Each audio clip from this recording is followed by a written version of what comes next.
जेहि सुमिरत सिद्धि होय, गणनायक करिवर बदन, करहु अनुग्रह सोय, बुद्धिराशि शुभ गुण सदन।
कि बांह से खून निकल रहा है। लाइए, पट्टी बांध दो।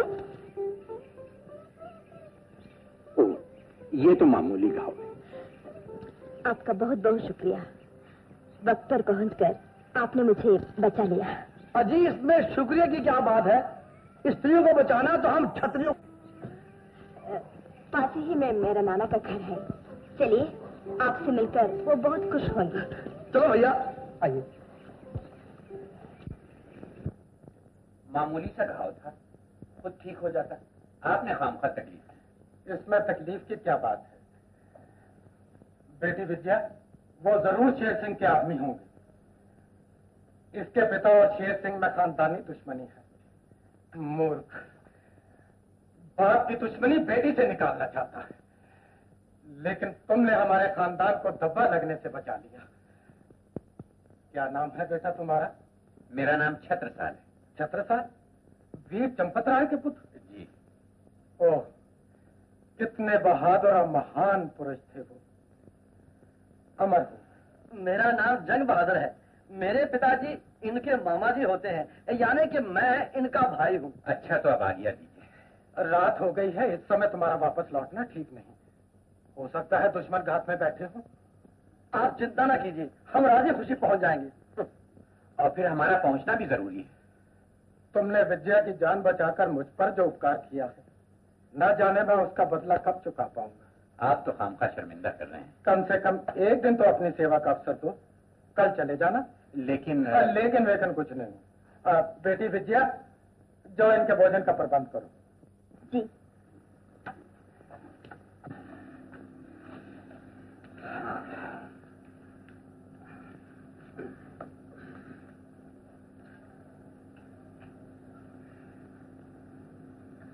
जंग बहादुर, सोच के रहे? भैया, मैं आने वाले बुरे समय के बारे में सोच रहा हूँ। आने वाले बुरे समय के बारे में क्या सोचा? यही कि इन कोमल नारियों के खानदान पर तो धब्बा लगते लगते रह गया, लेकिन अपने खानदान पर तो लग ही गया। वो कैसे? देखो भैया, पिताजी के बाद एक मैं ही अपने खानदान का नाम ऊंचा करने वाला हूँ। अगर हम इस शिकार से खाली हाथ घर वापस गए तो पिताजी कभी इस बात को बर्दाश्त न कर सकेंगे। अरे पकड़े, हम लोग क्या खाली हाथ वापस जाएंगे? मालूम होता है जख्म काफी गहरा लगा है। हाँ, देखो ये दाल। हाँ, दाल गल जाएगी, गल जाएगी। खाओ।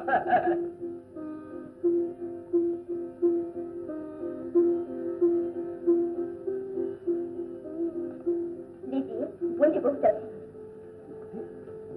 लाइए।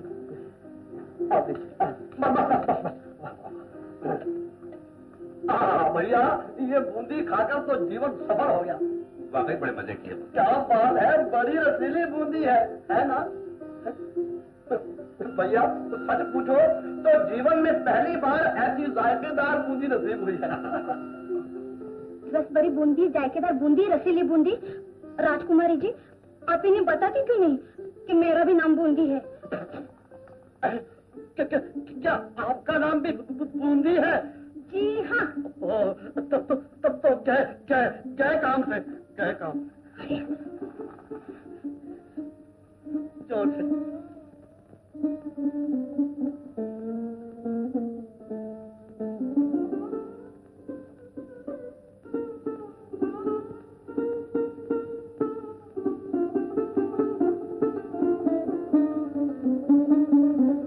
आप यकीन मानिए सलाह, हम उस लड़की को लेकर चल ही दिए थे, लेकिन दो नौजवान न जाने कहां से आ गए और उन्होंने तुम्हारे मुंह पर काली फोड़ दी। यही ना?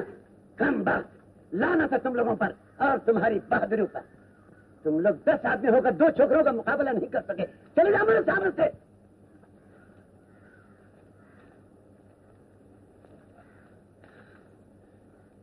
अब तो ये हारी हुई बाजी, शेर सिंह जब तक जीत नहीं लेगा चैन से नहीं बैठेगा। आज ही रात को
क्या कर रहे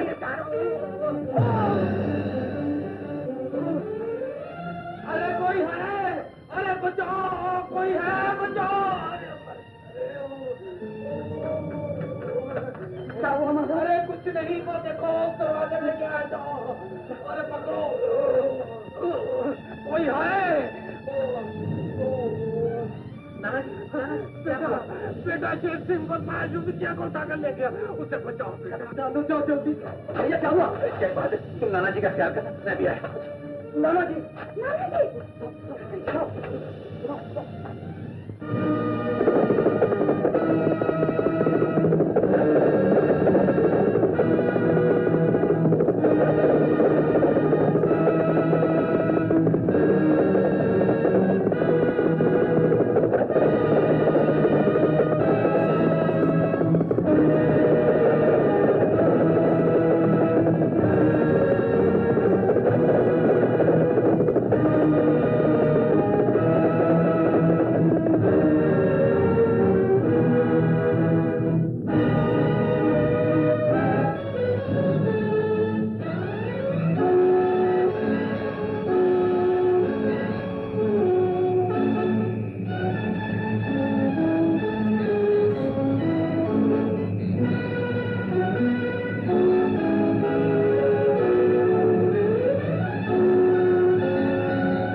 मैं आपका शुक्रिया कैसे अदा करूं? आपने मुझे दूसरी बार बचाया। इसमें शुक्रिया की क्या बात है? ये तो मेरा सौभाग्य है कि मैं आपके किसी काम आया। आइए।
तो सौभाग्य क्या है? अरे तुम मुझे वहाँ अकेला छोड़ आई, मुझे वहाँ डर लगता है। अगर मुझे भी कोई उठाकर ले गया तो?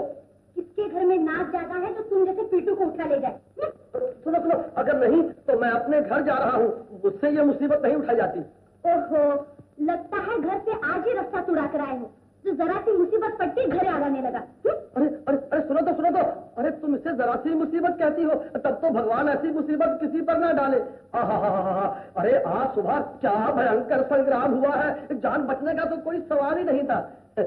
मुझे तो ऐसा मालूम होता है कि सिर्फ तुम्हारे भाग्य से मैं बच गया।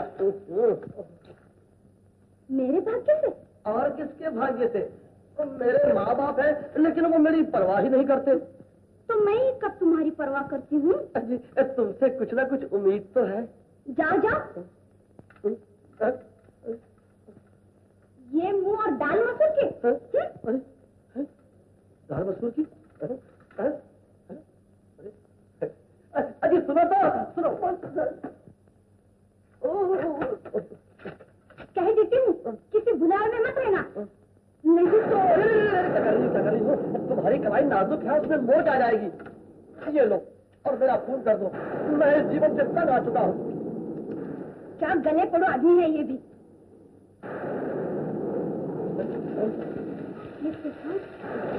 ये बारिश, हे भगवान, विजया का क्या होगा? तुम्हें विजया का इतना ख्याल है और जो उसे बचाने गया है उसका ख्याल बिल्कुल नहीं है।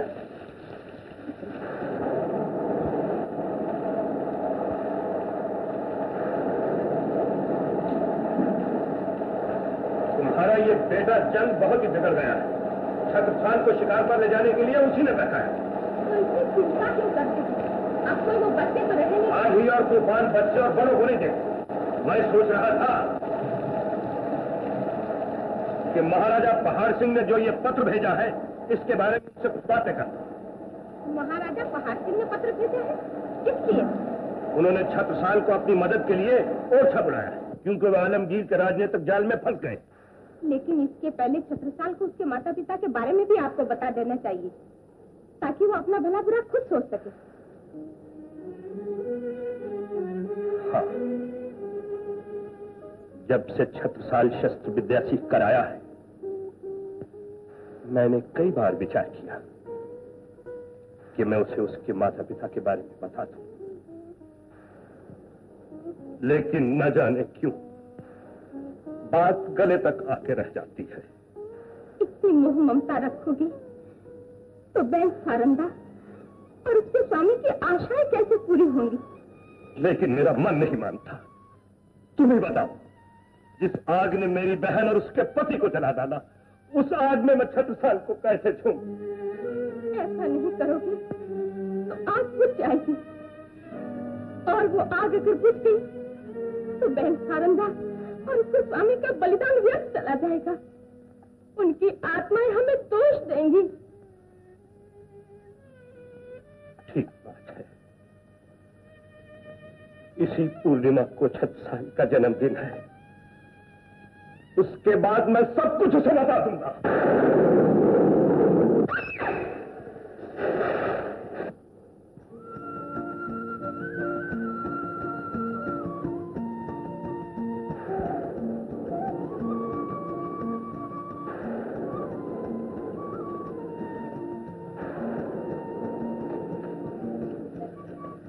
मेरे कारण काफी कष्ट उठाना पड़ा आपको। ये तो मेरा कर्तव्य था। कितना भयंकर तूफान है, ऐसा तूफान तो मैंने जीवन में कभी नहीं देखा। मेरे जीवन में भी आज से पहले ऐसा तूफान कभी नहीं आया था।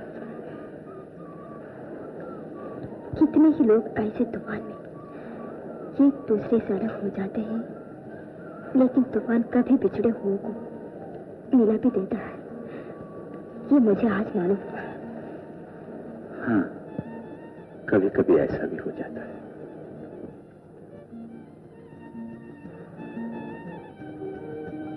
सोच क्या रही हो? कुछ नहीं, बस यही कि इस तूफान के साथ साथ क्या हमारा मिलन भी समाप्त हो जाएगा? ये तो सब भविष्य के ऊपर है। आपके ऊपर कुछ नहीं है। अगर तुम साथ दो तो।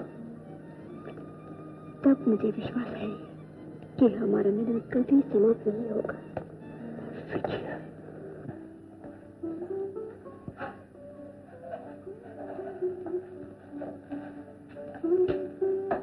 नाना जी, आपकी तबीयत कैसी है? विजया बेटी, भैया अच्छा हुआ तुम आ गए, वरना पिताजी को क्या जवाब देता। नाना जी का क्या हाल है? अब तो ठीक है। मुझे तुम्हारी बहुत चिंता थी छत्रसाल बेटा। मैं तुम्हारा एहसान कभी नहीं। आप कैसी बातें कर रहे हैं नाना जी? ये बताइए कि आपकी तबीयत कैसी है? मैं ठीक बेटा, मैं ठीक हूँ। नाना जी अब हमें आज्ञा दीजिए। जैसे तुम्हारी। अच्छा, भगवान तुम्हारी कामनाएं।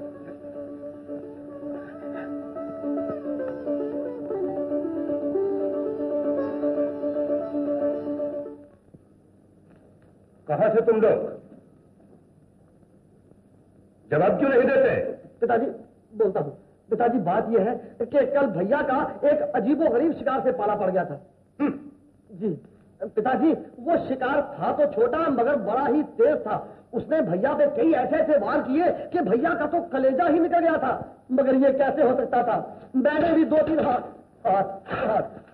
तीन हाथ ऐसे चलाए कि उसका काम ही तमाम हो गया। तुम्हारी लेकिन वो शिकार कहाँ है?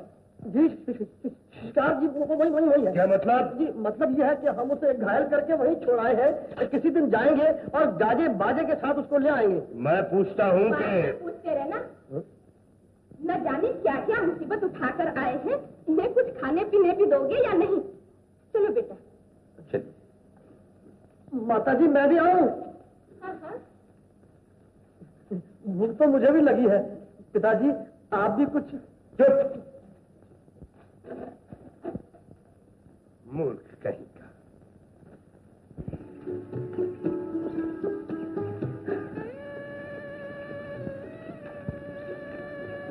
विजया,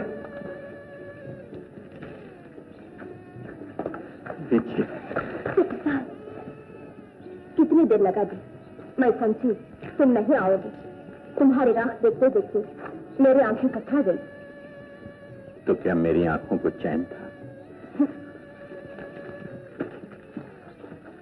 बातें न बनाओ, जाओ। मैं तुमसे नहीं बोलती।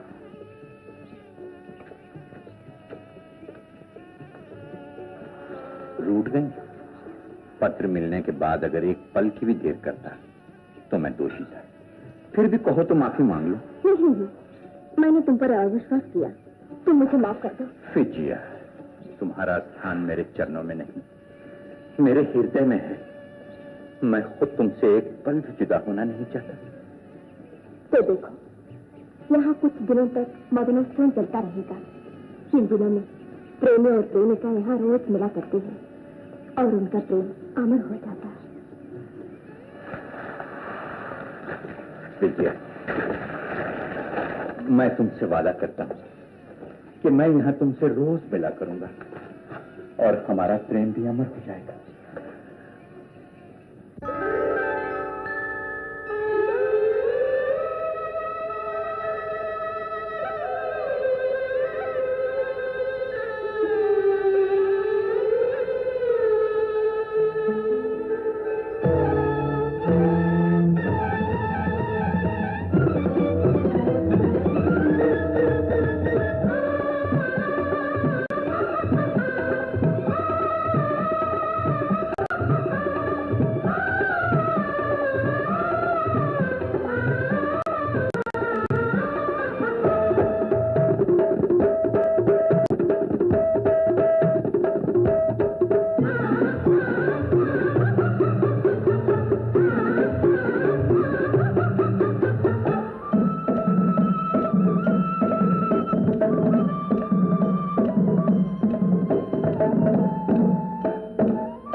आज मैं तुम्हें घर नहीं जाने दूंगा।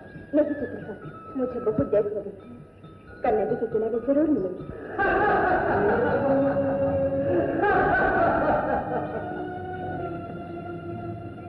इस तरह हंसने का मतलब? ये हंसना नहीं, रोना। क्या आप कोई पागल करें? नहीं छत्र साहब। तो फिर आखिर आप हैं कौन? मैं कौन हूँ ये जानने के बजाय अगर ये पूछते कि तुम कौन हो तो ज्यादा बेहतर होता। मैं अपने बारे में आपसे ज्यादा जानता हूँ। अगर जानते होते तो इस समय इस युवती के प्रेम में नहीं, किसी युद्ध की तैयारी में होते। जानते हो तुम्हारे पिता को तुमसे क्या उम्मीदें थी? नहीं। जानते हो कि वो कैसे और क्यों शहीद हुए? नहीं। और जानते हो कि मरते वक्त वो तुम्हारे लिए क्या संदेश छोड़ गए थे? नहीं नहीं नहीं। लेकिन अगर आपको मालूम है तो फिर आप क्यों नहीं बताते? अफसोस, ये बताने का हक सिर्फ तुम्हारे मामा को है, किसी और को नहीं। ठीक है, तो फिर मैं जाके उन्हीं से पूछता हूँ।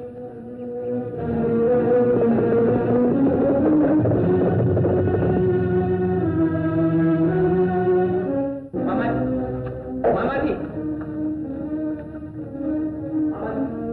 मामा जी, मामा जी, क्या है? क्या है? क्या बात है? मामा जी बताइए, मेरे पिताजी क्यों शहीद? उनको मुझसे क्या उम्मीद थी? वो मेरे लिए कौन सा कर्तव्य छोड़ गए? बताइए, बताइए ना मामा जी, आप चुप क्यों? आखिर बात क्या? बेटा, इसी पूर्णिमा को तुम्हारा जन्मदिन है, वो हो जाने दो, फिर बताऊंगा। बेकार है ऐसा जन्म और जन्मदिन। जिस जीवन का कोई मकसद न हो, कोई मतलब न हो, वो जीवन ही क्या? मामा जी, आज और अभी आपको सब कुछ बताना पड़ेगा, नहीं तो मैं छोटी था।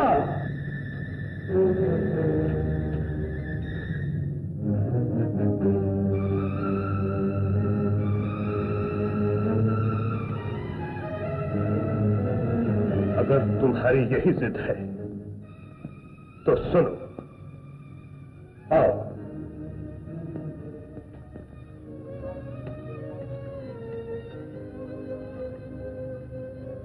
तुम्हारे पिता का जीवन इतिहास की एक दर्दनाक कहानी है। वो बुंदेलखंड को आजाद कराना चाहते थे, लेकिन एक दिन औरंगजेब की हुकूमत में एक ऊंचे मनसबदार बनकर जब वो अपना मार्ग भूल गए तो तुम्हारी माता सारंगा ने उन्हें अपने कर्तव्य की याद दिलाई। देखा? माँ, मैं तो खाता ही नहीं। तुम्हें भूख नहीं लगती क्या? लगती है बेटा, लेकिन ये पंछी अपने साथियों और भाइयों से बिछड़कर हमारे बंधन में जो आ गए हैं, बेला, इन्हें खुली हवा में ले जाओ, ये शायद वहां कुछ खा सके। जी बेला, मैं भी आता हूँ।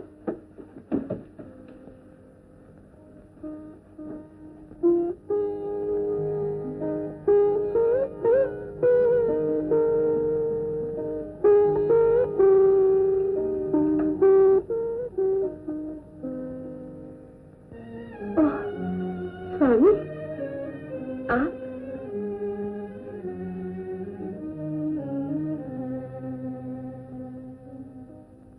शायद तुम्हें कुछ ताज्जुब होगा कि हम अब तक चुप क्यों थे। सारंग, तुम्हें अपने सामने तो हमेशा हमने देखा, लेकिन आज तुम्हें अपने पश्चात देखने की इच्छा हमारे मन में हुई और हम चुपचाप यहां इस तरह चले आए।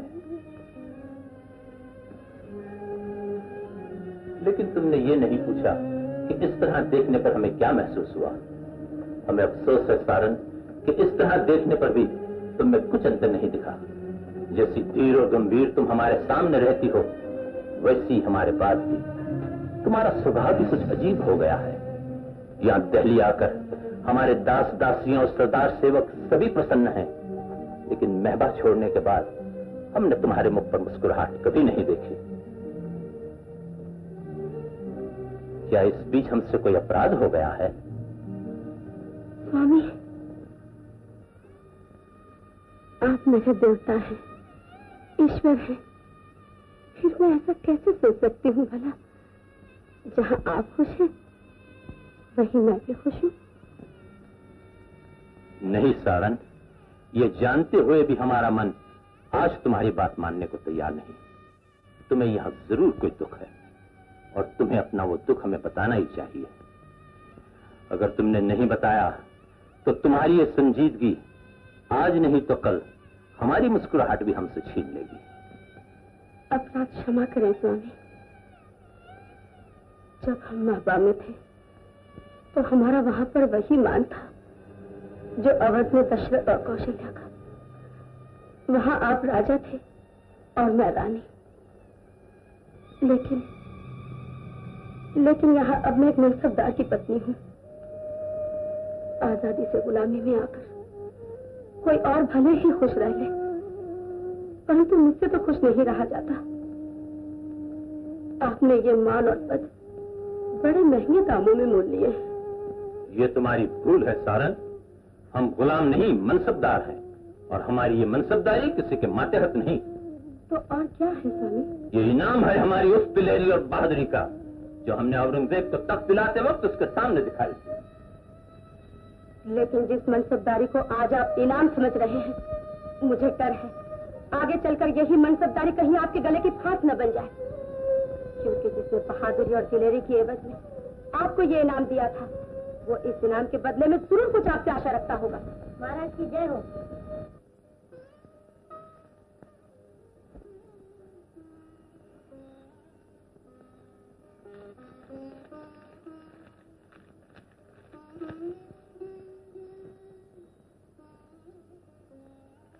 क्या है स्वामी?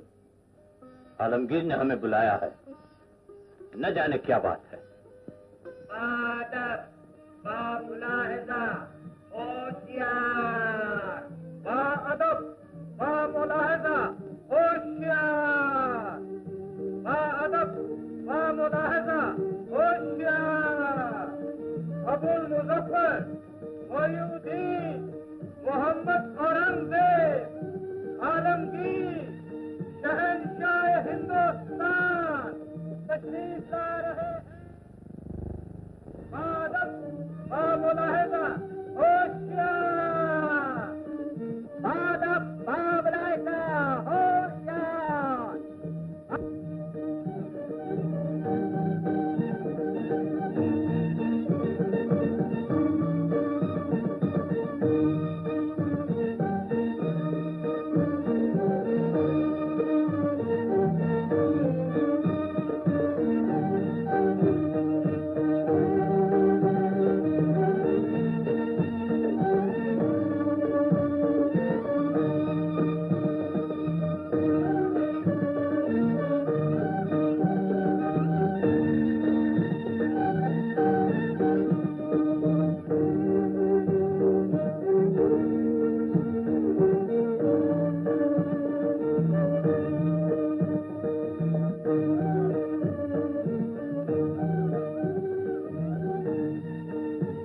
शहंशाह हिंदुस्तान की बारगाह में वीर चंपत राय हाजिर है।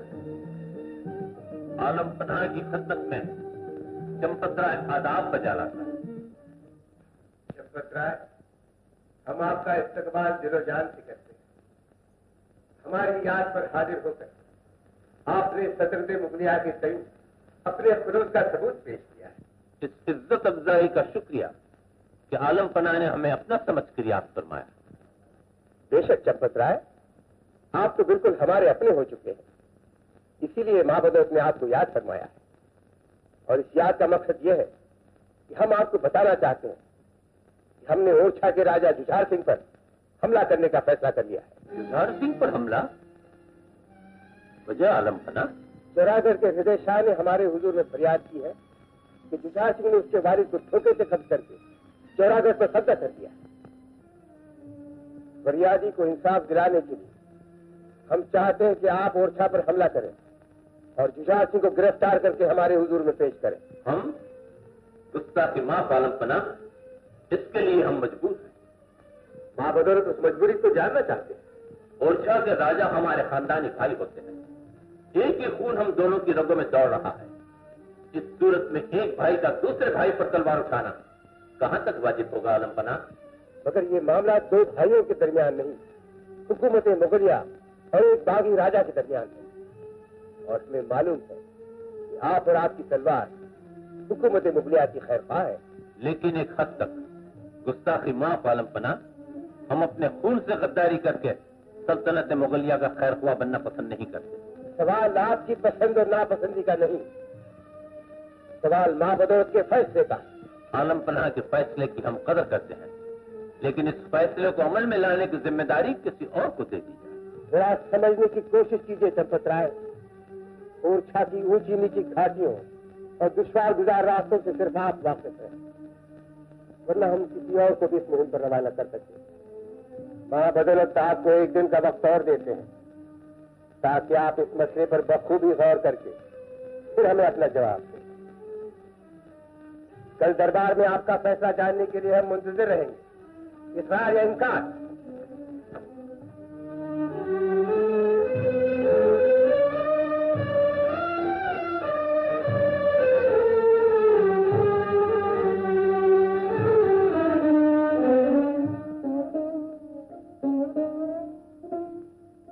क्या है माता जी? वो पंछी मर गए। मर गए? क्या दोनों ही? हाँ रानी जी, मैंने तो बहुत कोशिश की उन्हें खिलाने की।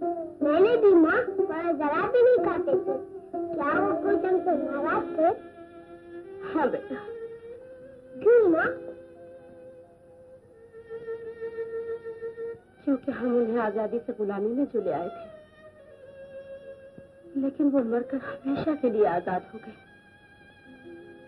आजादी की जितनी कीमत ये पंछी समझते हैं, काश उतने ही अगर इंसान भी समझ लेता तो इस धरती पर स्वर्ग उतर आता।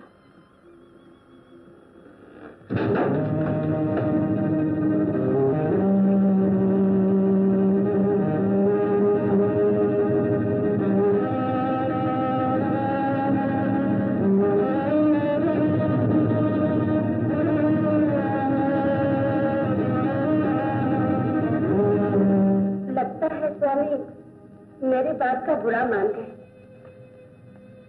दासी अपने अपराध की क्षमा चाहती है। नहीं सारन, तुम्हारे उन विचारों के प्रति हमारे मन में कोई बुरे भाव नहीं। हम उनका आदर करते हैं। तो मैं जान सकती हूँ कि दरबार में क्या हुआ? वही जिसका तुम्हें विश्वास था और हमें डर। आलमगीर कहते हैं कि हम अपने भाई जुझार सिंह पर हमला करें और उन्हें कैद करके दरबार में हाजिर करें। फिर आपने क्या जवाब दिया? यही कि ऐसा काम हमसे हरगिज नहीं हो सकेगा। हमने साफ इनकार कर दिया, लेकिन आलमगीर ने हमें दोबारा गौर करने के लिए एक दिन का वक्त और दिया है। साफ इनकार कर देने पर भी आलमगीर ने आपको और वक्त दिया है? इसमें जरूर कोई वजह होगी। वजह सिर्फ यही है कि ये मामला हमारे और आलमगीर दोनों के लिए गंभीर मसला है और इस पर अच्छी तरह सोचने के लिए हमें ये वक्त दिया गया है। नहीं स्वामी, आलमगीर ने आपको सोचने का नहीं, कुछ देखने का वक्त दिया है ताकि आप घर जाकर कुछ देख सके और सोच सके कि एक तरफ ये ऊंचे महल है, भोग है, विलास है, पद है, और दूसरी तरफ क्या है?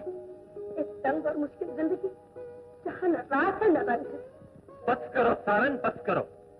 आज तुमने हमारी आंखों पर से झूठी शान का पर्दा हटा दिया। चंपत राय, माँ बदौलत आपका फैसला जानना चाहते हैं। इनकार है इनकार? इनकार आलिजा। इनकार? हमें अफसोस है कि आलिजा के हुक्म की तामील हमसे नहीं हो सकेगी। चंपत राय, हमें आपसे अच्छी उम्मीद नहीं थी। आपको करनी भी न चाहिए थी आलम पना। अपने ही हाथ से अपने पांव पर कुल्हाड़ी मारना कहां तक बुद्धिमानी है? एक हाथ से दूसरे हाथ को काटना कहां तक संभव है? जख्मों से अगर हाथ गल जाए तो क्या उसे काट देना बेहतर नहीं? मगर काटने से पहले इसका इलाज लाजमी होता है। यदि आलम पना चाहें तो हम जुझार सिंह को आपकी बात समझाने और मनाने के लिए जा सकते हैं, हमला करने के लिए नहीं। हम उसे समझाना नहीं, इस जुर्म की सजा देना चाहते हैं और इसीलिए माँ बदौलत ने ओरछा पर हमला करने का आखिरी फैसला किया है। यदि आलम पना अपने फैसले से मजबूर हैं तो हम भी अपने उसूलों से। तो आप अपनी बुजदिली को असूलों के लबादे में छिपाना चाहते हैं। आपकी बातों से साफ जाहिर है कि आप लड़ाई से जी चुरा रहे हैं। आलीजा, जिस दिन एक राजपूत लड़ाई से जी चुराने लगेगा उस दिन ये चांद और सितारे न रहेंगे। सूरज पूर्व की बजाय पश्चिम से निकलेगा। शहनशाह अपने अल्फाजों से उस राजपूत कौम की तौहीन कर रहे हैं जिसके कुर्बानी और बेमिसाल बहादुरी के अफसाने इस महल की दीवारों के एक एक पत्थर पर अभी तक नक्श हैं। सिर्फ पत्थरों पर ही नहीं चंपत राय, हमारे दिल पर भी नक्श है। और इसीलिए हमें अफसोस है आज आपकी बुज़दिली। हमें बुज़दिल कहकर आलमपना उस तलवार की तौहीन कर रहे हैं जिससे आपने हमें हमारी बहादुरी के इनाम में दी थी। मगर आज जब हम आपकी नजर में बुज़दिल हो गए हैं तो हम अपने आप को इस तलवार और मनसबदारी के हकदार नहीं समझते। तो इसका मतलब ये कि आपको हमारी मातहती से इनकार है। हमें सख्त अफसोस है कि हमने अपने को मातियत समझने का अवसर आलमपना को दिया। जानते हो हमारी मातहती ठुकराने का अंजाम क्या हो सकता है? जानते हैं, और ये भी कि हम अमर नहीं हैं। तुम अपने इरादे पर अटल हो?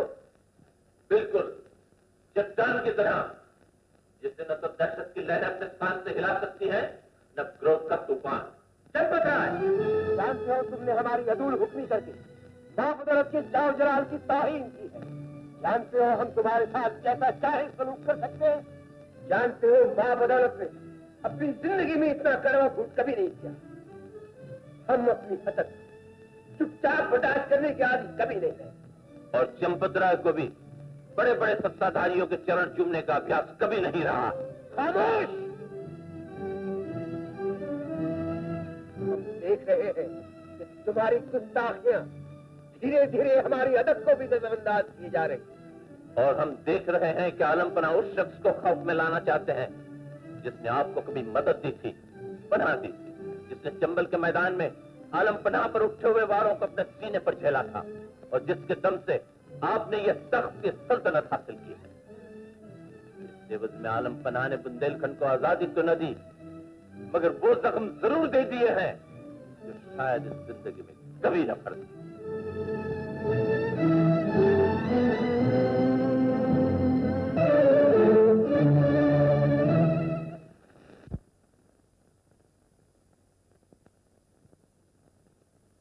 आलीजा,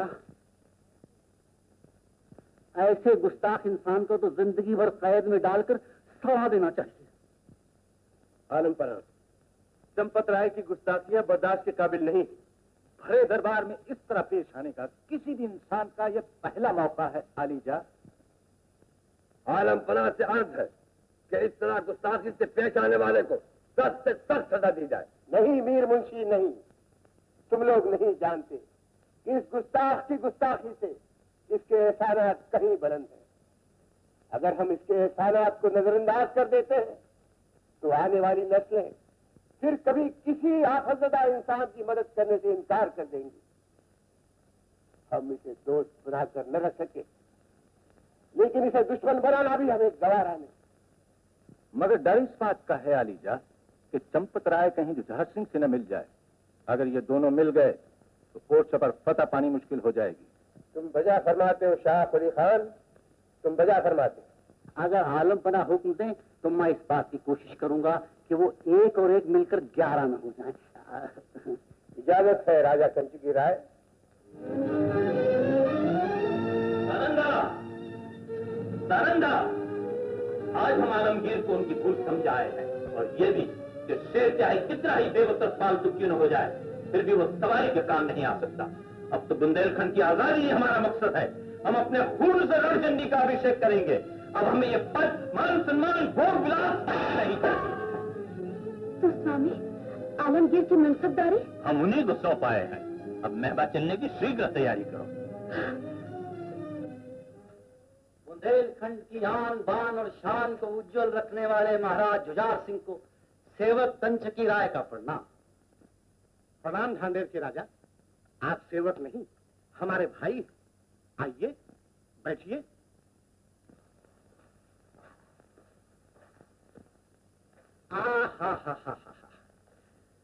आप अपने से छोटे का भी आदर करते हैं, यही तो आपकी महानता है। वरना मेरा छोटा सा राय खंडेर किस गिनती में आता है?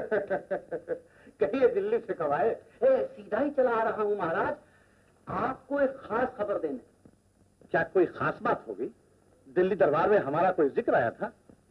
केवल जिक्र ही नहीं महाराज, आपके नाम पर तो वहाँ एक तूफान उठ गया था। हृदय शाह ने आलमगीर के हजूर में आपके खिलाफ दरखास्त पेश कर दी। मेरे खिलाफ? फिर क्या हो रहा है साहब? फिर क्या, मैंने तो बहुत संभाला, बहुत ही संभाला महाराज, लेकिन ऐसा जान पड़ता है कि कलयुग आ गया। कलयुग? हाँ महाराज, जब भाई ही भाई की बुराई चाहने लग जाए तो फिर और क्या कहा जाए। हमें शीघ्र बताइए, किसने हमारी बुराई की? हम उसे जिंदा नहीं छोड़ेंगे। महाराज, मैंने बादशाह को समझाने की बहुत कोशिश की, लेकिन चंपत राय ने इनाम पाने के लालच में आलमगीर को आपके खिलाफ भड़का दिया। उसने आप पर हमला करने के लिए बार बार जिद की।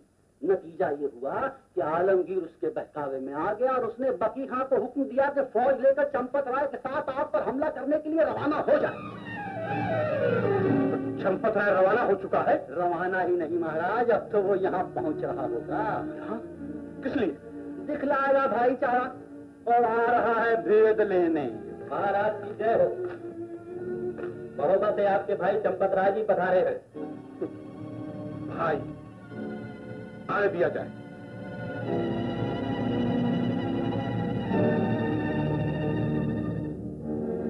अच्छा महाराज, मैं जरा पर्दे के पीछे। क्यों? इसलिए महाराज कि अच्छाई हमेशा बुराई से डरती है।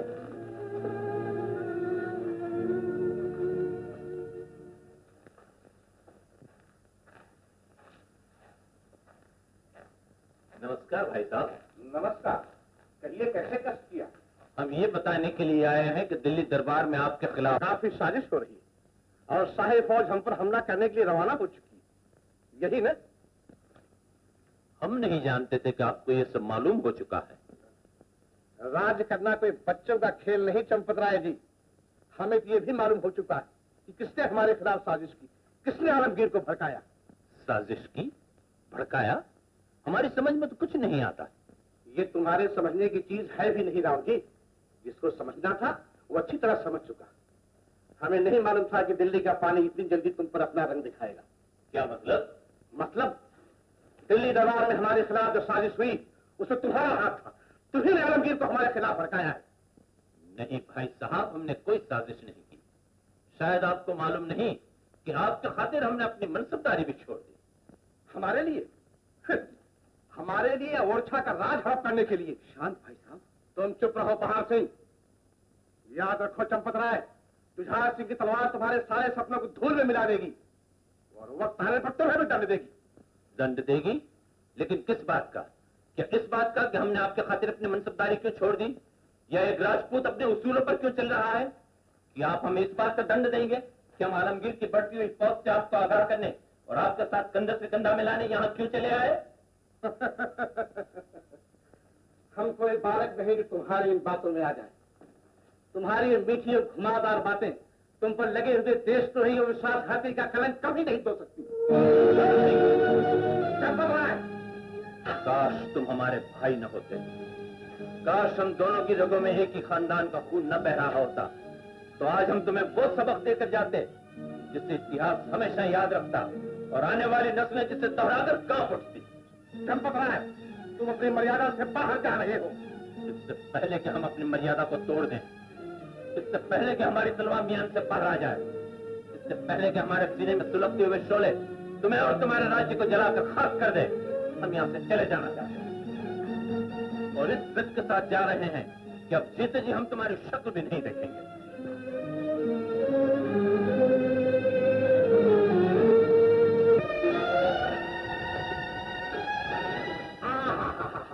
मुंह भी नहीं देखेगा। देखा महाराज, भेद खुल जाने पे कैसा बल खा रहा था। मैं तो अपना हाथ तलवार पे रखे हुए था कि ना जाने कब वो आप पर वार कर बैठे और मुझे झेलना पड़ जाए। बहार सिंह, सेना को तैयार होने का हुक्म दे दो। तुम किले की रक्षा करो, हम किले के बाहर जाकर दुश्मन से मुकाबला करेंगे। जो आज्ञा महाराज।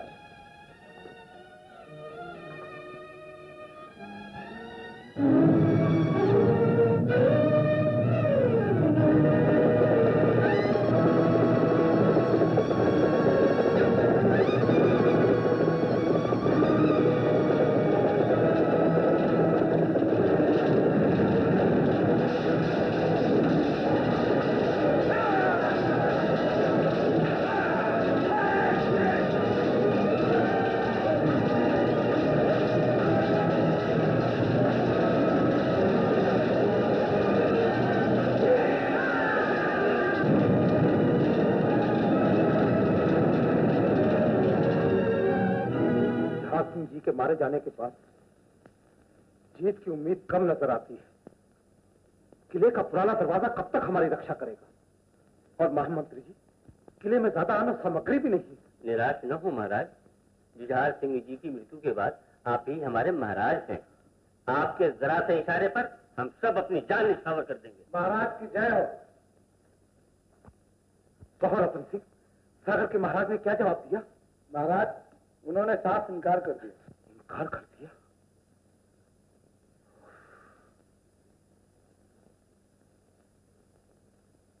हमें एक पत्र चंपत राय जी को भी भिजवा देना चाहिए। लेकिन स्वर्गीय महाराज जुझार सिंह ने तो उनका अपमान कर दिया था। तो क्या हुआ? चंपत राय जी वीर है, देशभक्त है। उनकी देशभक्ति मान अपमान की सीमाओं से परे है। हमें आशा ही नहीं बल्कि पूर्ण विश्वास है कि वो हमारी सहायता को अवश्य आएगी। महामंत्री जी, उन्हें इसी समय पत्र लिखवा। ओरछे को शाही फौज ने हमला कर दिया है। महाराज जुझार सिंह मारे गए और किले का दरवाजा बंद कर दिया गया। हमारी रक्षा के लिए आपकी सहायता बहुत जरूरी है। शीघ्रता करना, नहीं तो फिर हमारी लाशें ही आपको मिलेंगी। कहा तो आखिर जुझार सिंह मारे गए, लेकिन हम ओरछा को दुश्मनों के हाथों में नहीं जाने देंगे। सरदार बहादुर सिंह को फौरन यहां आने के लिए कह दो। जो आज्ञा।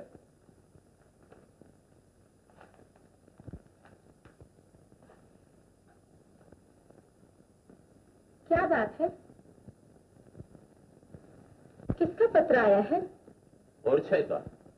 हम वहां जा रहे हैं। शाही फौज ने ओरछे पर हमला कर दिया है। तो उन्हें मर क्यों नहीं जाने देते? आप अपने अपमान की बात भूल गए? आपके अपमान करने का ही उन्हें यह दंड मिल रहा है। लेकिन सवाल यह है कि हम अपना मान और अपमान देखें या अपनी मातृभूमि का। सारन, हमें पहाड़ सिंह ने नहीं, हमारे देश और उसकी मिट्टी ने बुलाया है। हम पहाड़ सिंह की सहायता को नहीं, अपने देश की रक्षा को जा रहे हैं। लेकिन स्वामी, ओरछा की रक्षा की चिंता उसके राजा या सेनापति को होगी, आपको क्यों? आप भूलती हैं रानी जी, किसी भी देश की रक्षा की जिम्मेदारी जितनी राजा पर होती है उतनी ही प्रजा पर, और उससे भी कहीं ज्यादा बहादुरों और देशभक्तों पर। अगर हमें अपने देशभक्त होने का गर्व है तो हम किस तरह चुपचाप अपने देश पर हमला होते हुए बर्दाश्त कर सकते हैं? लेकिन स्वामी, अपनी इज्जत? नहीं, इतिहास से हमें हमेशा सबक लेना चाहिए, और इतिहास हमें बताता है कि देश के बार बार गुलाम होने में इन्हीं आपसी झगड़ों और मान अपमानों का हाथ रहा है। लेकिन हम ऐसा हरगिज नहीं होने देंगे। महाराज, हुकुम। बहादुर सिंह, सेना जितनी जल्द हो सके तैयार करके फौरन ओरछा की तरफ रवाना कर दो। एक पल की देर भी हमारे भाइयों के लिए खतरनाक साबित हो सकती है। हम भी तैयार होकर अभी आते हैं। जो आज्ञा महाराज।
चंपत राय ने हमारे कई किले फतेह कर लिए, यहाँ तक कि हमारा सबसे मजबूत देवगढ़ का किला भी उसके कब्जे में आ गया। क्या चंपत राय की ये वजह? आलमपना, आपकी खिदमत में सूबेदार अब्दुल्ले खान ने अर्ज की है कि चंपत राय की फौज सैलाब की तरह आगे बढ़ती जा रही है। गुजारिश है कि अगर फौरन कोई कार्रवाई न की गई तो तमाम बुंदेलखंड हाथ से निकल जाएगा। आदित्य, चंपत राय का हौसला और उसकी गुस्ताखियां हद से बाहर हो गई। ये जुनून है उसका और कुछ नहीं। वो नहीं जानता कि उसका ये जुनून उसे मौत की तरफ ले जा रहा है। गुस्ताखी माफ वाली जा। शहर के पौधे को अगर वक्त पर ही कुचल दिया जाता तो आज वो पेड़ नहीं बनता। पेड़ तो क्या, अगर वो पहाड़ भी बन जाए तो उसे उखाड़ कर फेंक देने की ताकत हमारे बाजू में है। गुस्ताखी माफ वाली जा। चंपत राय का हौसला बढ़ने की वजह यह है कि उसको पहाड़ सिंह से हर तरह की मदद मिलती जा रही है। पहाड़ सिंह से? मीर मुंशी आलम बना, पहाड़ सिंह को हमारा हुक्म रवाना कर दिया जाए कि अगर उसने चंपत राय की जरा भी मदद की तो उसकी रियासत में नाबूद कर दी जाएगी। बहुत खूब आलम बना। शाह अली खान, हुक्म वाली जा, चंपत राय पर हमले की तैयारी की जाए।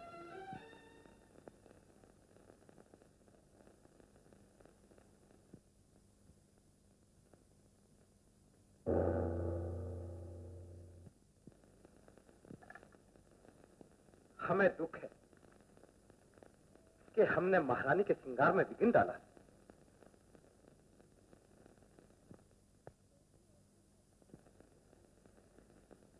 एक न एक दिन तो श्रृंगार में विघ्न पड़ने ही वाला है। वो कैसे?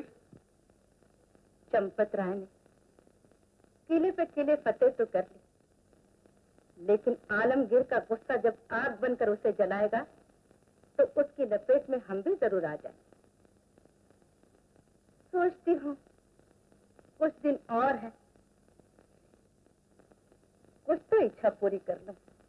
लेकिन महारानी, यही क्या जा सकता है? बुंदेलखंड की आजादी के लिए ऐसी कुर्बानियां तो हमें करनी ही पड़ेंगी। लेकिन उन कुर्बानियों को जानेगा कौन? फायदा क्या होगा? राज्य जाएगा तो हमारा, और अगर बुंदेलखंड आजाद हो गया तो नाम होगा चंपत राय। जान पर भी तो वही खेला है। और फिर हम उन्हें ऐसी मदद ही क्या कर रहे हैं? थोड़े से सैनिक और धन देने में हमारे राज में कोई फर्क नहीं पड़ रहा। अगर इतनी ही मदद आप आलमगीर की करते तो जरूर फर्क पड़ जाता। राज्य पर लगे हुए कर कम हो जाते। अगर हमारे रुख पर आलमगीर खुश हो जाते तो इनाम में और भी जागीरें मिल जाती। तुम्हारा मतलब क्या है? यही, आप चंपत राय को मदद देनी बिल्कुल बंद कर दी। और ऐसा करके मैं उस भाई की पीठ में खंजर मार दूं जो दुश्मनों का सीना रोनते हुए बुंदेलखंड की आजादी के लिए आगे बढ़ता जा रहा है। नहीं, ऐसा हम हरगिज नहीं कर सकते। अगर ऐसा नहीं कर सकते तो मेरे सीने में खंजर मार दे। मुझसे तो ओठे की बर्बादी नहीं देखी जाएगी।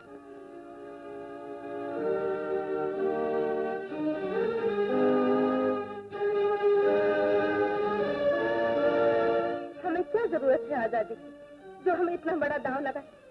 जिनको जरूरत होगी वो मरेंगे आजादी पर। महारानी, महाराज की जय हो। दिल्ली दरबार से दूत आपके नाम में शाही फरमान लाया है।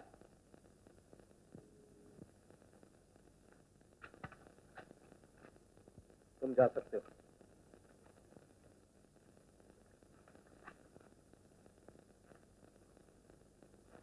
हमें ये जानकर अफसोस हुआ कि आप सल्तनत के खिलाफ बगावत करने वाले को फौजी इमदाद दे रहे हैं। इसलिए आपको आगाह किया जाता है कि आप फौरन एक इकरारनामा भिजवा दीजिएगा कि अब आप किसी किस्म की फौजी इमदाद या इस तरह की दूसरी मदद नहीं देंगे। अगर आपने इकरारनामा नहीं भिजवाया तो आपकी रियासत को बागी करार दिया जाएगा। बहुत मालूम की है।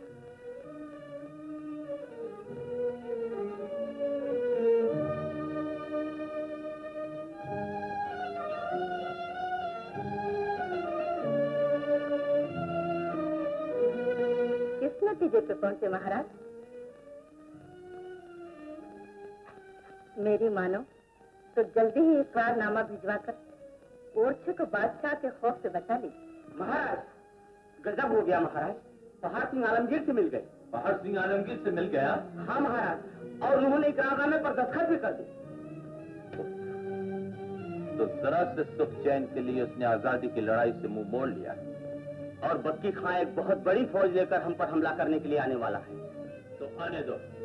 इस बार हम भी उसे ऐसी करारी शिकस्त देंगे कि उसे अपने माथे पर लगे हुए कलंक का टीका धोने के लिए कहीं पानी भी नसीब नहीं होगा। महाराज, हमारे पास कुल 10,000 जवान है और बक्की खां के पास 50,000 है। ऐसी सूरत में मेरा तो विचार है कि आलमगीर के पास हमें भी सुलहनामा भेज देंगे। खबरदार! आइंदा ऐसी बात जबान पर लाए तो तुम्हारा सिर उड़ा दिया जाएगा। शाही फौज के घोड़ों की चाप और तलवारों की चमक से अगर तुम्हारा दिल कांपता है तो हमारे साथ रहने का ख्याल छोड़कर घर जाओ और चूड़ियां पहनकर बैठ जाओ। सेवक का अपराध क्षमा करें महाराज। जाओ, तैयारी शुरू कर दो। जो आगे हम अपनी जान पर खेल जाएंगे, लेकिन दुश्मन के सामने घुटने नहीं टेकेंगे।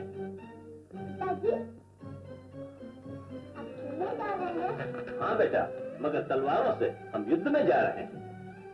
तो क्या तलवारों के खेल को युद्ध करते पिताजी? हाँ, तब तो मैं भी युद्ध में चलूंगा। जरूर चलना बेटे। मेरे पास भी तलवार है। बेटा थोड़ा सब्र करो, तुम बालक हो, अभी तुम्हारे हाथों में वो ताकत आने में देर है जो दुश्मन से टक्कर ले सके।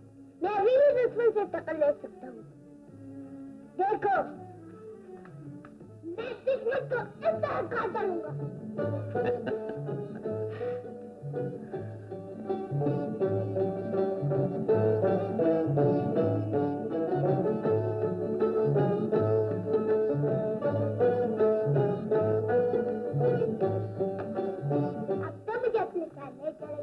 जरूर ले चलेंगे बेटा। जाओ, जाकर तैयार होके आ जाओ। प्रतिहार, विक्रम सिंह को बुला दो। सारंगा, आगे भविष्य में न जाने क्या हो और क्या नहीं। हमने आग से खेलना तो शुरू कर दिया और उसके अंजाम से भी हम नहीं डरते। हो सकता है कि इस आग में दुश्मन की बजाय हम ही झुलस जाएं। इसलिए हम नहीं चाहते कि छत्रसाल को इतने बड़े खतरे के बीच हमारे साथ रखा जाए। हम उससे तुम्हारे भाई अनिरुद्ध के पास भेज देते हैं। बेटा तुम युद्ध में नहीं अपने मामा जी के यहाँ जा रहे हो। मगर क्यों? इसलिए कि तुम इस घर के ही दीपक नहीं, पूरे बुंदेलखंड के दीपक हो। और इस दीपक की ज्योति को हम उस वक्त तक तूफानों से बचाना चाहते हैं जब तक ये छोटी सी लौ एक आग न बन जाए। नहीं माँ, पिताजी, मैं युद्ध में जाऊंगा। जरूर जाना बेटे। बुंदेलखंड की आजादी का ये युद्ध, ये संग्राम मुमकिन है बरसों तक चले, और ये भी मुमकिन है कि इस संग्राम में हम काम आ जाएं। तब तुम हमारा यह अधूरा काम पूरा करना, और जब तक बुंदेलखंड आजाद न हो जाए ये जंग जारी रखना। जरूर रखूंगा पिताजी। शाबाश। महाराज, विक्रम सिंह, छत्रसाल को राजा अनिरुद्ध के पास पहुंचा दो। मेरी लाल,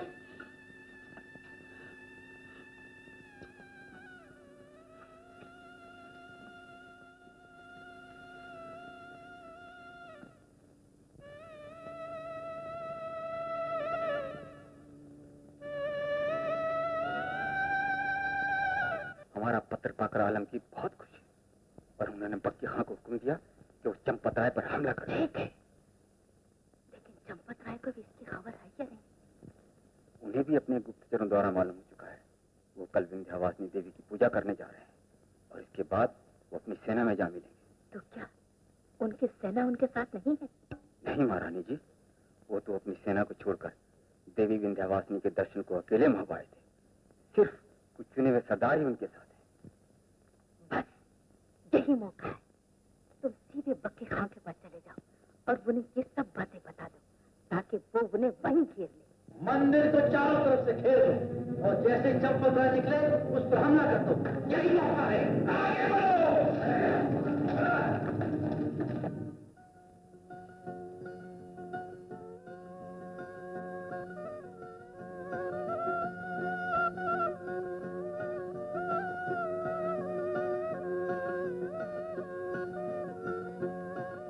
देवी विंध्यवासिनी, बुंदेलखंड का भविष्य अंधकार में है।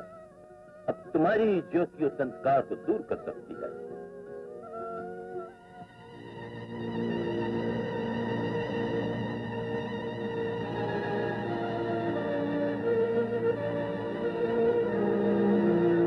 सारे दीपक बुझ गए।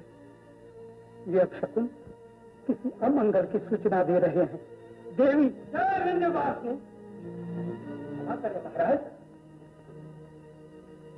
दुश्मन ने हमें चारों तरफ से घेर लिया है। जरूर किसी ने विश्वासघात किया है। हमें दुख है सारन कि इस समय तुम हमारे साथ हो। मेरी चिंता न कीजिए स्वामी, मैं भी एक क्षत्रानी हूँ, मेरी रगों में भी राजपूती खानदान का खून बह रहा है। तो चलो मंदिर से बाहर निकलकर दुश्मन का मुकाबला करें। जय विंध्यवासिनी, जय।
हजार ढूंढा लेकिन चंपत राय की लाश का कहीं पता नहीं चला। और सारंदा वो भी लापता है।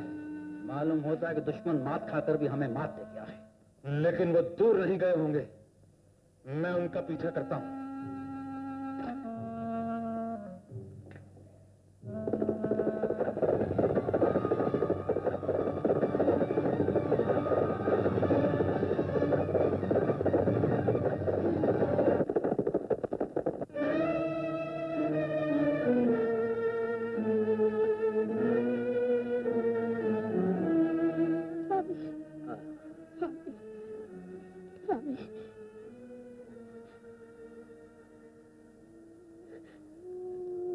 हम कहाँ हैं? हमें यहाँ क्यों लाया गया? स्वामी, आप बहुत ज्यादा घायल हो गए थे। तो क्या हुआ? यदि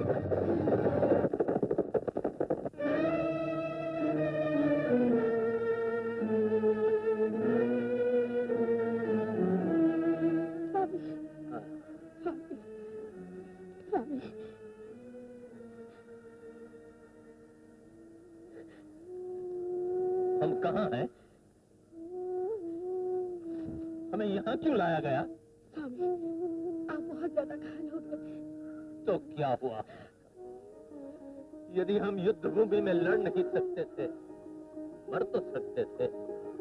सारन, तुमने हमें यहाँ लाकर बहुत बड़ी भूल। क्षमा करें स्वामी, अज्ञानवश मुझसे ये भूल हो गई। लेकिन तुम्हारी ये भूल हमारे लिए बहुत बड़ा कलंक बन जाएगी। महारानी जी, महारानी जी, दुश्मन यहाँ भी आ रहा है। आप चिंता न करें रानी जी, हम जाकर उनका मुकाबला करेंगे। जो आप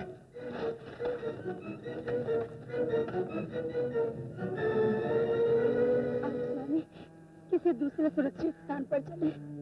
नहीं सारन, हम कायरों की तरह भागते हुए मरना नहीं चाहते। ये निर्जीव बन हमारी रक्षा नहीं कर सकते।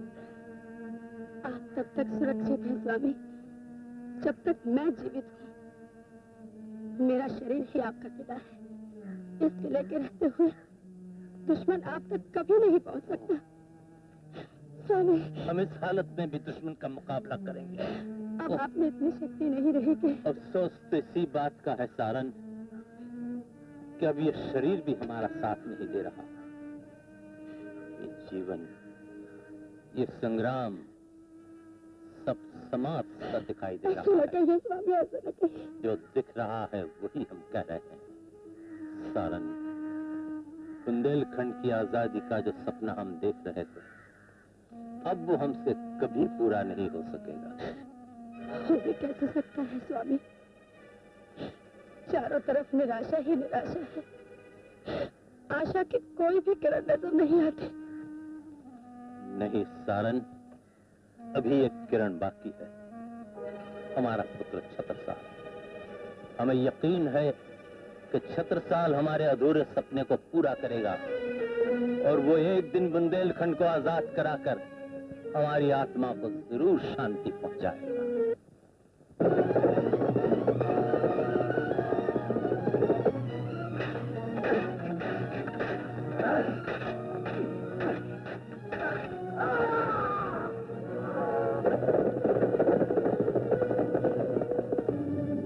दुश्मन करीब आ रहा है स्वामी। हमारा जीते जी दुश्मन के हाथों में आना ठीक नहीं सारन। आप मेरी चिंता न कीजिए स्वामी, मैं अपना धर्म निभाना जानती हूँ। सारन, एक बात मानोगी? आज्ञा कीजिए। वचन दो। देती हूँ। तो पहले ये कटार हमारे सीने में। स्वामी, नहीं, नहीं, नहीं स्वामी, नहीं, इतनी कठोर परीक्षा न लीजिए। जिस हृदय ने मुझे हमेशा चाहा, प्यार किया, उस हृदय में मैं अपनी कटार कैसे उतार दूं? कैसे उतार दूं? कैसे उतार दूं? सारन, विचार करने का समय अब नहीं है सारन। जल्दी करो सारन, जल्दी करो।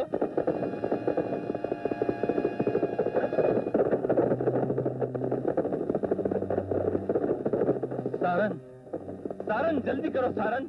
याद करो सारन, तुमने हमें वचन दिया है। सारन, ये तुमने क्या किया सारन? ये तुमने क्या किया सारन? सारन, अपना कर्तव्य पूरा करो सारन, अपना कर्तव्य पूरा करो। जल्दी करो सारन, अपना कर्तव्य पूरा करो सारन। मुझे क्षमा करना, मुझे क्षमा करना। महाशक्ति ने मातृभूमि को सौंप दिया सारा अनुराग, अमर कर दिया अपने हाथों अपना अमर सुहाग। और तुम्हारे पिता अपने सीने में एक आग, एक उम्मीद लिए हुए इस दुनिया से चले। बस कीजिएगा मामा जी, बस कीजिए। अगर आपने मुझे ये बात पहले बता दी होती तो आज तक या तो बुंदेलखंड आजाद हो गया होता, या मैं एक बोझ बनकर इस धरती पर जिंदा न होता। ऐसा न कहो बेटा, इतनी बड़ी सल्तनत का मुकाबला करने से पहले मैं तुम्हें हर तरह से योग्य बनाना चाहता था, ताकि तुम्हारी कभी हार ना हो। हार और जीत तो खिलाड़ी देखा करते हैं, बहादुर नहीं। अपने मकसद को पाना या मिट जाना, बुंदेलों ने तो बस यही सीखा है। आज्ञा दीजिए मामा जी, ताकि मैं युद्ध की तैयारी शुरू कर दूं। तुम ओरछे चले जाओ, महाराजा पहाड़ सिंह तुम्हारी इस काम में मदद करेंगे। उन्होंने तुम्हें भुलाने के लिए मेरे पास पत्र भेजा है। मैं वहां नहीं जाऊंगा। जिस राजा ने मेरे पिता के साथ विश्वासघात किया हो, उससे मैं मदद मांगू। अब वहां के हालात काफी बदल चुके हैं। राजा पहाड़ सिंह खुद आलमगीर के बढ़ते हुए अन्याय के खिलाफ कदम उठाना चाहते हैं।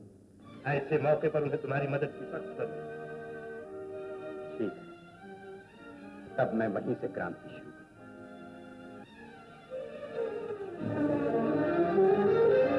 पिताजी, बुंदेलखंड की आजादी का वो संग्राम, वो युद्ध फिर शुरू होगा। रणभेड़ियां फिर बजेंगी, एक बार बुंदेलों की तलवारें फिर चमकेंगी। इस धरती पर खून की होलियां खेली जाएंगी।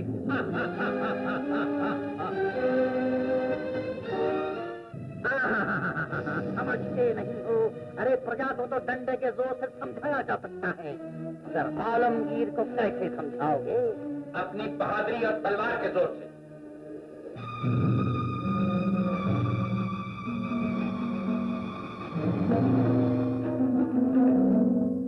मैं ये जानना चाहता हूं महाराज, कि आलमगीर किस बात का कर मांगते हैं?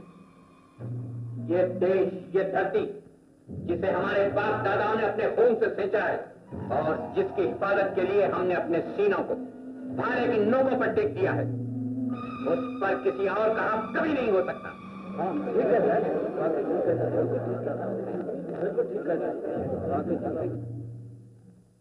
क्यों जी, आप कौन बुद्धिमान पुरुष हैं?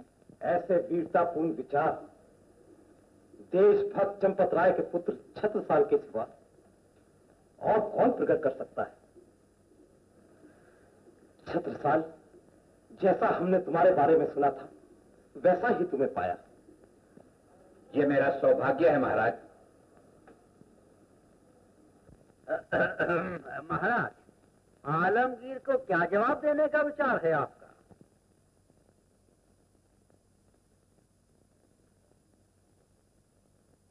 कर देना गुलामी है महाराज।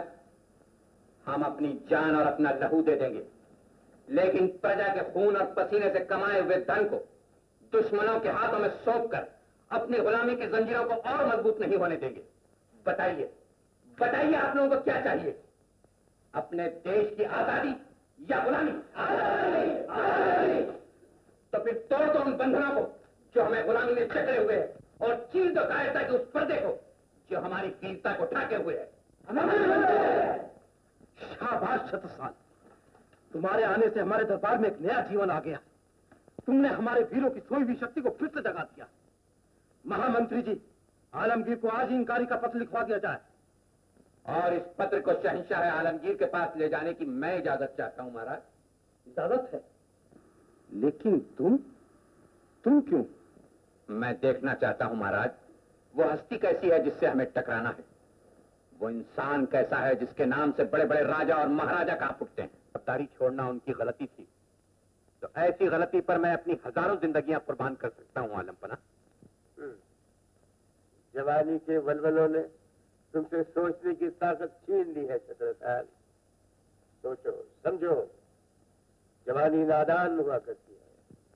जवानी बलवान भी होती है आलमपना। मैं यहाँ किसी ओहदे के लिए नहीं, बल्कि महाराजा पहाड़ सिंह का फैसला लेकर आया। और पहाड़ सिंह को हमारा फैसला मैदान जंग में हमारी तलवार सुनाए, तो फिर हम भी आपका स्वागत करने के लिए मैदान जंग में आपसे पहले खड़े रहे। आलमपना, इस गुस्ताख का सर काटकर पहाड़ सिंह के पास जवाब में भेजा जाए।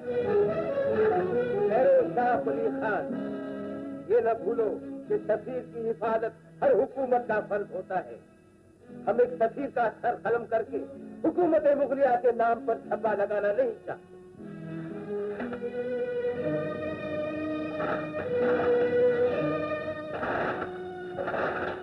हमारा फैसला अटल है। हम ओरछा से खराज वसूल करके रहेंगे। ओरछा आजाद नहीं है।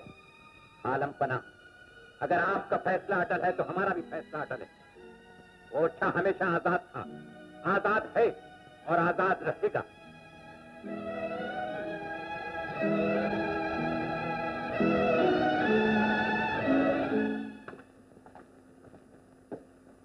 आज से हम अपनी सारी सेना की बागडोर तुम्हारे हाथ में देते हैं।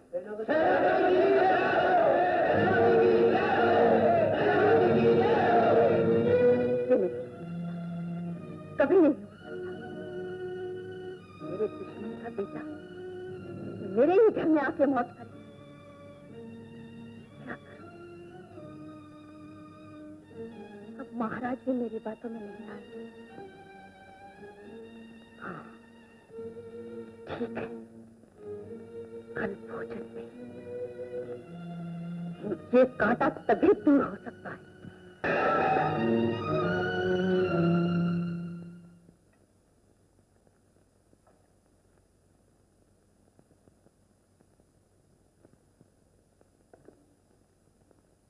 और महारानी आप?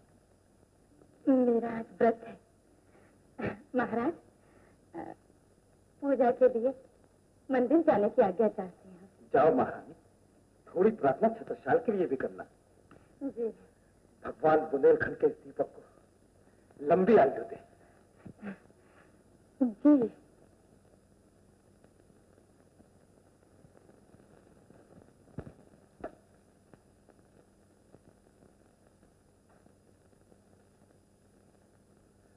छत्रसाल, महाराज, राजपूत प्यार जताने के लिए आपस में पगड़ियां बदलते हैं। आओ, आज हम अपना थाल बदलें। जो आ गया महाराज। लो।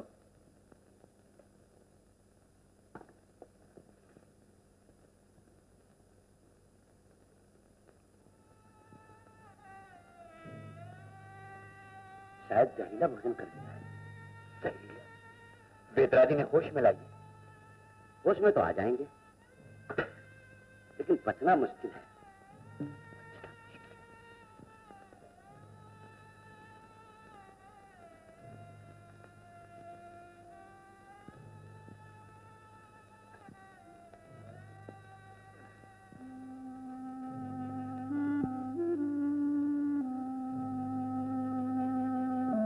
क्षमा कर दीजिए, मुझे क्षमा कर दीजिए स्वामी। मैंने अपने ही हाथों अपना घर जला डाला, अपना घर जला डाला। जीवन भर चैन से पीने नहीं दिया, अब चैन से मरने भी नहीं दूंगी।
महाराज की जय हो। वीर चंपत राय के पुत्र छत्रसाल जी आपसे मिलने के लिए आए। छत्रसाल?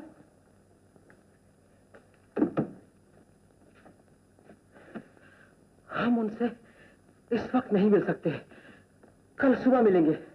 देखो उन्हें कोई कष्ट न होने पाए, उनके ठहरने का उचित प्रबंध किया जाए। जाओ जाओ। जो आज्ञा महाराज। जाओ।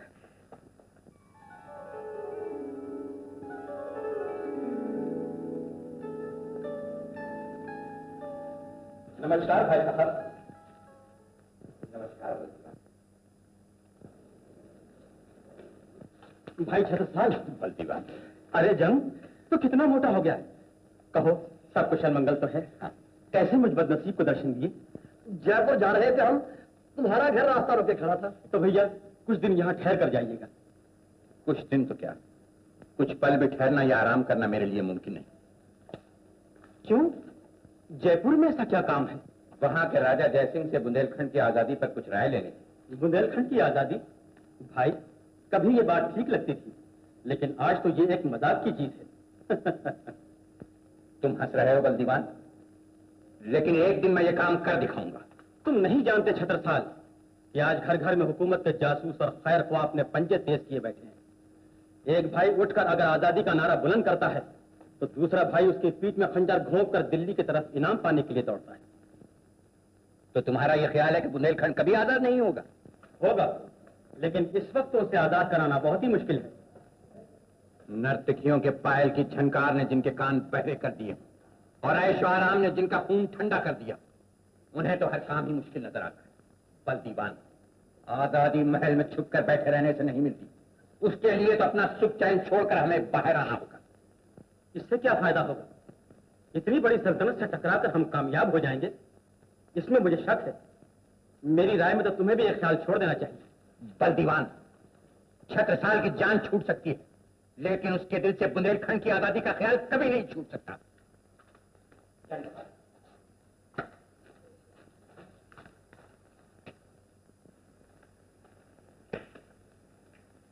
देश की लाज बचाने में जो वीर पुरुष मिट जाता है, सदा उसी की पूजा होती, वही अमरता पाता है। भय के बंधन में जीना तो जीते जी मर जाना है, निर्भय बन जो जीता है, हाँ वीर वही मर्दाना है। कवि भूषण जी को मेरा प्रणाम। प्रणाम। आप समय पर आ गए कविवर। आपकी इस कविता का असर तो पत्थर पर भी हो सकता है। बेशक हो सकता है। कवि भूषण जी, मैं भय के सागर में पत्थर की तरह डूब गया था। आपकी कविता ने मुझे साहस की ऊंचाई पर लाकर खड़ा कर दिया है। मैं आपका बहुत बहुत आभारी हूं। भैया छत्रसाल, मैं बहुत लज्जित हूं। कोई बात नहीं बल्दीवान, आज से हमारी ताकत दुगनी हो गई। लगता है अब आजादी का समय आन पहुंचा। मैं बुंदेलखंड के राजाओं के पास जाता हूं और आप जनता के पास जाइए। कविवर, अपनी वाणी की रंग भैरी में ऐसी आग भरकर फूंकिए कि बुंदेलखंड का बच्चा बच्चा दुश्मन के मुकाबले में खड़ा हो जाए। ऐसा ही होगा महाराज। तुम्हें रंग खोलकर मैंने तुम्हारा ये चित्र बनाया। शेष मुद्दत हो गई, मगर तुम नहीं मिले।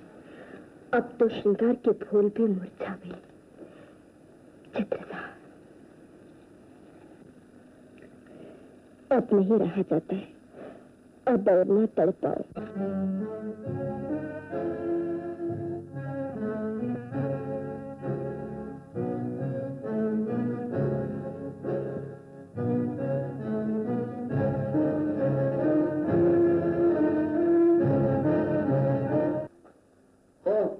वीर चंपत राय के पुत्र छत्रसाल। महाराज, हम तुम्हें वही पद देंगे जो तुम चाहोगे। बोलो तुम्हें कौन सा पद चाहिए? मैं यहाँ किसी मान और पद के लोभ से नहीं आया हूँ महाराज। मैं तो सिर्फ आपसे वो रास्ता मालूम करने आया हूँ जो बुंदेलखंड को आजाद कराने में मेरी मदद कर सके। बुंदेलखंड की आजादी के इस समय दो ही रास्ते हैं। एक रास्ता तो वो जिस पर तुम्हारे पिता चले परंतु नाकामयाब रहे, और दूसरा रास्ता ये कि तुम हमारे सेनापति बनकर आलमगीर को अपनी बहादुरी से खुश कर दो, और जब आलमगीर तुमसे खुश होकर तुम्हें इनाम देने के लिए कहें तो तुम बुंदेलखंड की आजादी मांग लेना। क्षमा कीजिए महाराज, भीख मांगने से कभी आजादी नहीं मिला करती है, उससे तो सिर्फ तलवार के जोर से हासिल करना पड़ता है। लेकिन तुम चंपत राय के रास्ते पर चलो, ये बात हमें नहीं जचती। और आपकी सेना में भर्ती होकर आलमगीर के लिए लड़ूं, ये बात मेरे गले से नहीं उतरती महाराज। अपनी ही तलवार से अपने देशवासियों का खून बहाऊं और अपने ही हाथों से अपनी माताओं का सुहाग उजाड़ूं? नहीं महाराज, ऐसा करने से अगर कोई मुझे बुंदेलखंड की आजादी तो क्या स्वर्ग भी देता हो तो मुझे मंजूर नहीं। हमें दुख है कि हम आलमगीर के विरुद्ध नहीं जा सकते और उनको दिए हुए वचन नहीं तोड़ सकते। ठीक है, आज्ञा दे महाराज। मुझे आशा है महाराज कि आप मदद के लिए इनकार नहीं करेंगे। इनकार तो नहीं करते, लेकिन आलमगीर से आजकल हमारे तल्लुकात कुछ पहले ही खराब चल रहे हैं। अगर इस बात को उनको पता चल गया तो शायद वो आपका राज छीन कर आपको दर दर का भिखारी बना देंगे, यही ना?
शिवाजी और बहादुर खान में जबरदस्त जंग हो रही है। सिपा सालार बहादुर खान ने और फौज मांगी। 20,000 सिपाही वहां भिजवा दिए जाए। शहंशाह का इकबाल बुलंद हो। सिपा सालार फिदाई खान ने आलम पनाह की खिदमत में अर्ज किया है कि छतर खान ने धमौनी, हनुटेक और ग्वालियर के किले फतेह कर लिए। अब वो करंजल की तरफ आगे बढ़ रहा है। ठीक, जिसकी मौत जहां होती है वो वही खिता चला आता है। शाह कुली खान तैयारी की जाए, मां बदौलत शाही फौज लेकर खुद कालिंजर जाएंगे और उस गुस्ताख को अपने हाथों से सुना देंगे। जिले सुबहानी खुद? क्यों नहीं, हम बादशाह बाद में हैं, सिपाही पहले। मां बदौलत देखना चाहते हैं कि उस गुस्ताख छोकरे की तलवार में कितना पानी है। मेरा मतलब यह है आलम पनाह, शिवाजी के इरादे खतरनाक हैं। ये हम भी जानते हैं, दुश्मन के इरादे कभी नेक नहीं होते। इसीलिए जहां पनाह, शिवाजी का इरादा सिर्फ दक्कन को ही हासिल करने का नहीं है, उसकी नजर दिल्ली के तख्त पर भी है। आलम पनाह 36 साल से मेरी निजी दुश्मनी है, उसने मेरी इज्जत पर हाथ डाला है। मैं आपसे दरख्वास्त करूंगा कि मुझे एक मौका दीजिए, मैं उसे जिंदा ही मुर्दा किसी भी हालत में आपके कदमों में लाकर पेश करना चाहता हूँ। ठीक है, हम आपके साथ शाह कुली को भी भेज देते हैं।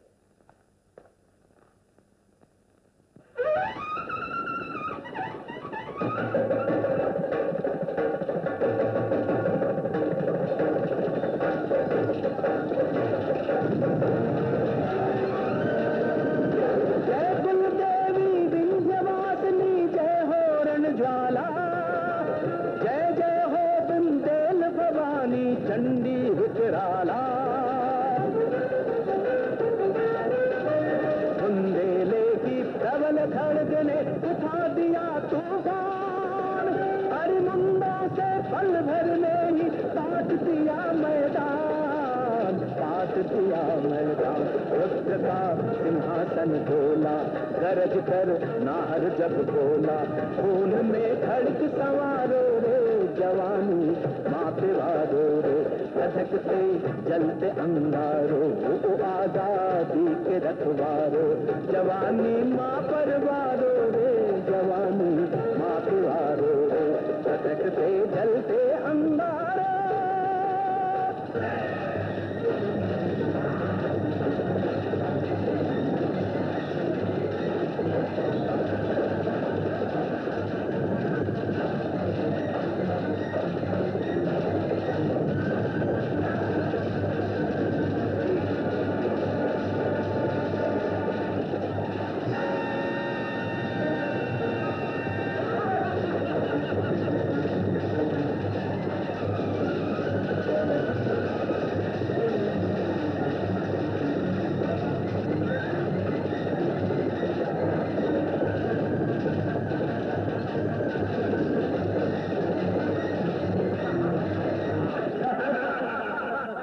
खुशियां मनाओ, जाम पे जाम चढ़ाओ। आज हमारी जिंदगी की सबसे बड़ी खुशी की रात है। छत्रसाल इस तरह घायल हुआ है कि अब उसका काम तमाम हुआ है समझो। सुबह होते ही हम दुश्मन की सेना पर टूट पड़ेंगे और छत्रसाल की फौज इस तरह दुम दबाकर भागती दिखाई देगी।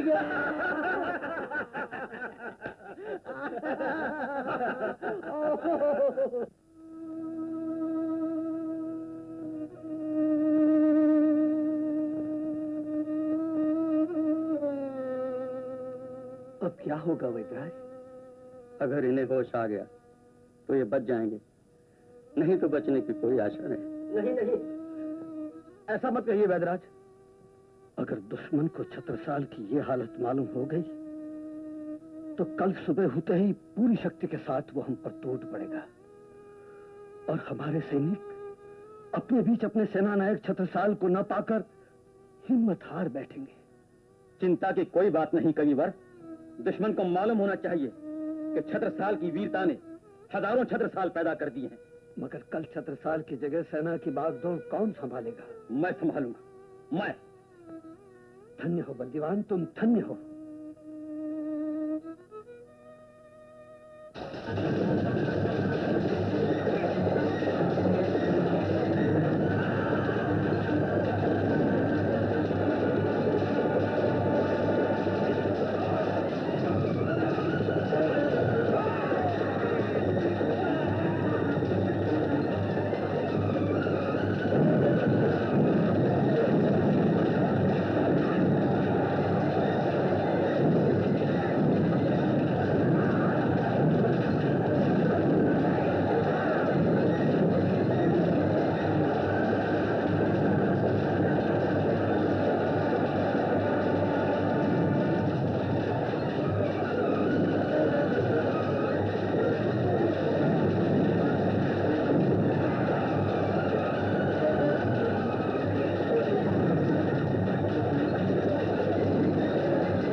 बुंदेलखंड की आजादी का ये युद्ध, ये संग्राम मुमकिन है बरसों तक चले और ये भी मुमकिन है कि इस संग्राम में हम काम आ जाएं।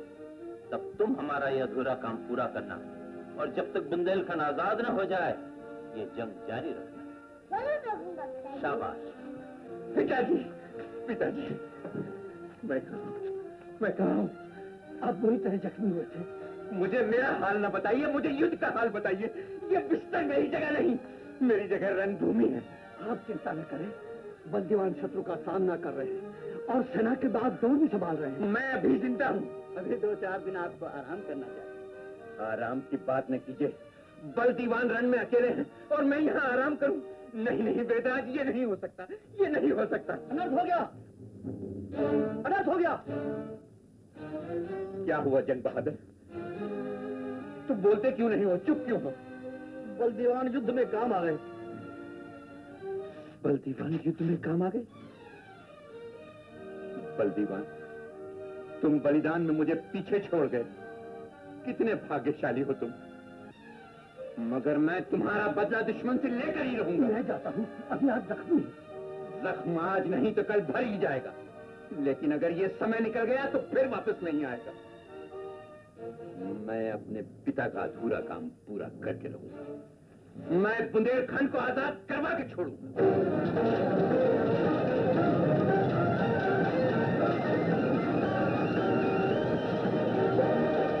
हाथ हथेली सिर को लेकर योद्धा क्या टूटा, बुंदेली तलवार से बैरी एक नहीं छूटा। गुस्सा जिधर भी वीर बुझारा हाहाकार उठा, 36 साल में महाकाल का बल हुंकार उठा। खट खटाखट सुबट भट्ट ने बैरी को काटा, युद्ध भूमि में खींच दिया मरघट का सन्नाटा, मरघट का सन्नाटा। चुटकी में तोपों के जलते सीने फाड़ दिए, दुश्मन की छाती पर अपने झंडे गाड़ दिए, झंडे गाड़ दिए, झंडे गाड़ दिए। इन हाथों में कहाँ मिलेंगे इनसे ज्यादा उजले नाम, आन बान पर मरने वालों तुम्हें देश के कोटि प्रणाम, तुम्हें देश के कोटि प्रणाम।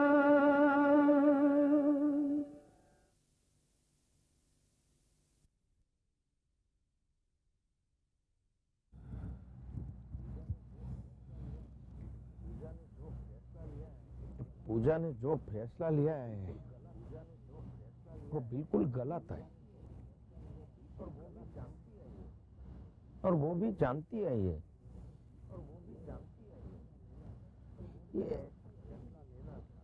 ये ऐसा फैसला लेना था तो इतने बड़े सपने क्यों देखे थे उसने? कितना अच्छा काम मिला है, अच्छी फिल्म मिली है। ये ऐसा जल्दबाजी में फैसला लेना था तो ये सपने नहीं देखते थे ना वो। इतनी बेवकूफ नहीं है वो।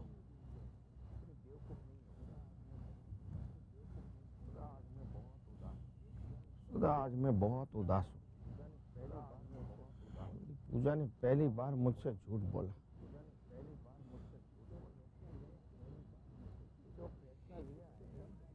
ये जो फैसला लिया है ये जल्दबाजी में लिया है। जरूर उसके दिल में कोई बात है जो हमसे छुपा रही है वो।